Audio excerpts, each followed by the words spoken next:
4.1 numerical की statement, a force of 200 newton is acting on a cart at an angle of 30 degree with the horizontal direction, find the x and y components of the force. Given data की तरफ चलते हैं। सवाल में उसने हमें कौन कौन सी वैल्यूज़ दी हुई हैं। अ फोर्स ऑफ 200 न्यूटन, मतलब उसने हमें फोर्स दी हुई है, कितनी है वो, 200 Newton. Is acting at an angle of 30 degree, मतलब कि फोर्स जो सी है एक्ट कर रही है एंगल पर, और वो एंगल कितना है, 30 डिग्री। तो एंगल हम लिख देंगे 30 डिग्री। फाइंड हमने क्या करना है, find the x and y components of the force. Force का एक्स कंपोनेंट और फोर्स का वाई कंपोनेंट हमने फाइंड आउट करना है। सबसे पहले हम फोर्स का एक्स कंपोनेंट फाइंड आउट कर लेंगे। इसका formula F x is equal to F cos theta हो जाएगा। वैल्यूज़ को इसमें पुट कर देंगे। एफ की वैल्यू जो सी है 200 Newton multiply by cos, angle की जगह पर आ जाएगा 30 डिग्री। कोस 30 की जो सी वैल्यू है वो होती है 0.866। तो 200 को 0.866 से मल्टीप्लाई करेंगे तो आंसर आ जाएगा 173.2 न्यूटन। इसी तरह अब हम फोर्स का वाई कंपोनेंट फाइंड आउट करते हैं। उसका फार्मूला होगा F y is equal to F sine theta. F की वैल्यू 200, साइन एंगल की जगह पर आ जाएगा 30 डिग्री।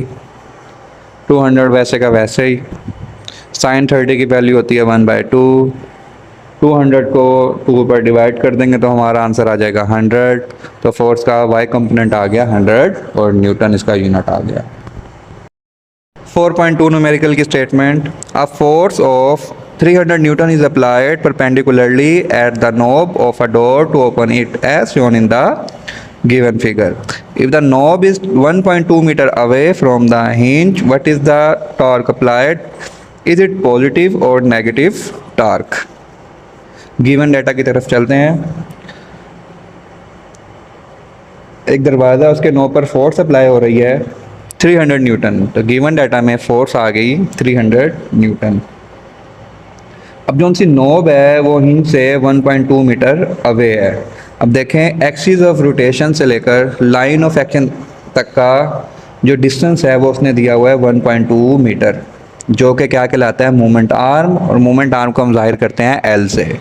तो एल आ जाएगा 1.2 मीटर। हमने इसमें जो चीज़ कैलकुलेट करनी है, जो फाइंड करना है, वो क्या है, टार्क। जिसके आगे क्वेश्चन मार्क आ जाएगा। टार्क का फार्मूला हमें पता क्या होता है, टार्क बराबर होता है एफ क्रॉस, टार्क बराबर होता है एफ क्रॉस एल के। इसमें वैल्यूज़ को पुट कर देंगे। फोर्स की वैल्यू जो सी है 300 है और एल दिया हुआ है 1.2। तो 300 को जब हम 1.2 से मल्टीप्लाई करेंगे तो हमारा आंसर आ जाएगा 360 और टार्क का यूनिट होता है न्यूटन मीटर। हमने टार्क फाइंड आउट कर लिया। इसके अलावा देखें उसने सवाल की जो सी लास्ट लाइन थी, इज़ इट पॉजिटिव और नेगेटिव टार्क। हमने टार्क का बताना है कि ये पॉजिटिव है या नेगेटिव है। अब जो सा दरवाज़ा है वो जो घूम रहा है वो एंटी क्लॉकवाइज है। अब जो डोर एंटी क्लॉकवाइज घूम रहा है, इसलिए जो टार्क है वो भी क्या होगा, पॉजिटिव होगा। तो टार्क की वैल्यू क्या हो जाएगी, पॉजिटिव। तो ये हमारे आंसर हो गए दो। 3 numerical, 2 weights are hanging from a meter rule at the position at shown in the given figure. If the meter rule is balanced at its center of gravity, find the unknown weight.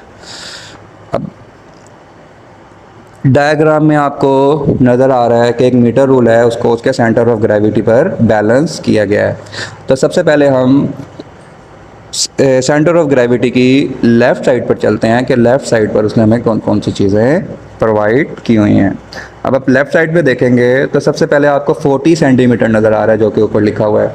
तो आप देखें, अभी मैंने आपको पिछले numerical में बताया था कि एक्सिस ऑफ रोटेशन से लाइन ऑफ एक्शन तक का जो डिस्टेंस होता है उसको हम मोमेंट आर्म बोलते हैं। तो जो 40 सेंटीमीटर है ये हमारे पास मोमेंट आर्म है, तो इसको हम नाम दे देंगे L is equal to 40 centimetre. अब इसने हमें 2 मोमेंट आर्म प्रोवाइड किए हुए हैं, इसलिए हम इसको नाम दे देंगे L1 is equal to 40 centimetre. और लेफ्ट साइड पर ही जो वेट है वो हमने कैलकुलेट करना है, इसको हम नाम दे देंगे W, जो कि हमने कैलकुलेट करना है, इसलिए इसके आगे क्वेश्चन मार्क। अब हम सेंटर ऑफ ग्रेविटी की राइट साइड पर आते हैं। राइट साइड पर आप देखिएगा कि सेंटर ऑफ ग्रेविटी जोन सा है, वहाँ से लेकर जो सेकंड वेट है वहाँ तक का जो डिस्टेंस है वो कितना दिया हुआ है 30 सेंटीमीटर। और ये भी मोमेंट आर्म कहलाएगा क्योंकि ये एक्सिस ऑफ रोटेशन से लाइन ऑफ एक्शन तक का परपेंडिकुलर डिस्टेंस है। इसको हम नाम दे देंगे L2, जो कि कितना है 30 सेंटीमीटर। और जो सा वेट इस तरफ हमने लटकाया हुआ है वो कितना है 4 न्यूटन। इसको हम नाम दे देंगे W2, 4 न्यूटन। हमने अननोन वेट को कैलकुलेट करना है। इसको कैलकुलेट करने के लिए हम law of conservation of momentum का यूज़ करेंगे। According to law of conservation of moments, anti clockwise जो सा मोमेंट है वो किसके इक्वल होगा, एंटी क्लॉकवाइज मोमेंट जोन सा है वो इक्वल होगा क्लॉकवाइज मोमेंट के। तो फार्मूला अप्लाई करेंगे हम, W multiply by L1 is equal to W2 multiply by L2। W हमने कैलकुलेट करना है, ये यहीं रह जाएगा। W is equal to W2 multiply by L2 divided by L1। Values को हम पुट कर देंगे। W2 हमारे पास था 4 न्यूटन, L2 हमारे पास था 30 और L1 हमारे पास है 40।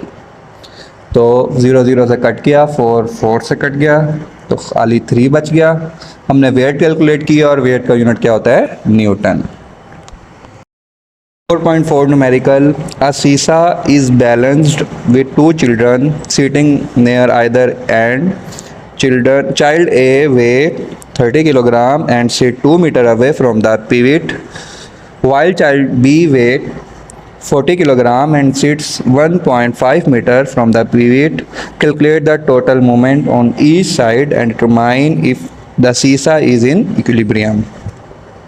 सीसा जैसा कि आपको पता है एक झूला होता है, उस झूले को जोन सा है इक्विलिब्रियम की हालत में ले आए हैं। कैसे, दोनों साइड्स पर झूले की हमने एक एक बच्चे को बिठाया है। अब झूले की जोन सी एक साइड है सीसा, उस पर जिस बच्चे को बिठाया है उसका उसने मास दिया हुआ है 30 किलोग्राम, और उसने कहा है बच्चा जोन सा उसका मास 30 किलोग्राम दिया और वो बच्चे को नाम दे दिया A, तो इसलिए हम नाम दे देंगे MA is equal to 30 kilogram. और वो बच्चा जो उनसे एक्सिस से 2 मीटर के फासले पर बैठा हुआ है, तो वो मोमेंट आर्म हो जाएगा। उसको हम नाम दे देंगे LA 2 मीटर। इसी तरह जो दूसरा बच्चा है उसका जो सा मास है उसको हम नाम दे देंगे चाइल्ड B जो सा है, उसका मास का नाम दे देंगे MB, जो कि कितना है 40 किलोग्राम। इसी तरह मोमेंट आर्म जोन सा है वो कहलाएगा LB, जो कि कितना है 1.5 मीटर। फार्मूला जो इस पे अप्लाई होगा, total according to law of या principle of moments, anti clockwise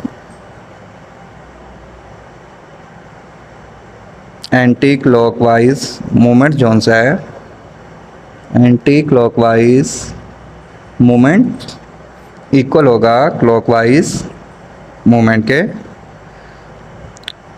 formula apply करेंगे, WA multiply by LA is equal to WB multiply by LB। Weight हमें पता है किसके इक्वल होता है, W बराबर होता है जनरली mg के। तो इसी तरह हम कल अपने फार्मूले में थोड़ी सी तब्दीलियां कर लेंगे। WA की जगह पर आ जाएगा MA multiply by G। Weight का फार्मूला आ गया W is equal to mg multiply by LA is equal to M B multiply by G multiply by L B. Values को पुट कर देंगे, जी से काट दिया है, और एम ए की value 30 multiply by L A कितना है हमारे पास 2 is equal to M B की वैल्यू 40 एल बी की वैल्यू 1.5। तो 30 को 2 से मल्टीप्लाई कर देंगे, आंसर आ जाएगा 60 इक्वल टू 40 को भी 1.5 से मल्टीप्लाई कर देंगे तो आंसर आ जाएगा 60। तो आप देखें नेट टार्क 0 हो जाएगा और जो झूला है वो इक्विलिब्रियम की हालत में होगा, क्योंकि दोनों तरफ जो टार्क है उसकी वैल्यू कितनी हो जाएगी 60, और जो के क्या होगी एक दूसरे के बराबर होगी।